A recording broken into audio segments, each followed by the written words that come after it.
Hey everyone, welcome back to our channel. If you're dealing with the CF error code on your Samsung air conditioner, you're in the right place. This pesky error can be frustrating, especially during those hot summer days in 2025, but don't worry. I'll break it down step by step so you can get your AC up and running again quickly. First off, let's talk about what the CF error code actually means. In Samsung AC units, CF typically stands for communication failure. This indicates a problem with the communication between the indoor and outdoor units, or possibly with the control board. It's one of the more common errors, often showing up as a flashing code on your display. Now, why does this happen? There are a few main causes.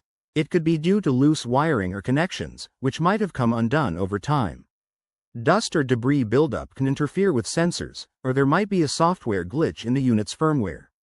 In some cases, especially with older models, power surges or electrical issues could be the culprit. If your AC is exposed to harsh weather, that might also trigger this error. Alright, let's get to the solutions. Start by turning off your AC at the circuit breaker and unplugging it for about 5 minutes. This simple reset can clear temporary glitches. Once it's back on, check all visible wires and connections for any signs of damage or looseness. Make sure everything is securely plugged in. If that doesn't work, try cleaning the filters and sensors with a soft cloth or compressed air to remove any dust. If the error persists, you might need to update the firmware. Download the latest software from Samsung's official website and follow their instructions carefully. Remember, if you're not comfortable with this, it's always safer to call a professional technician. They can diagnose deeper issues like faulty components that might require replacement. In summary, understanding the CF error code is key to fixing it quickly.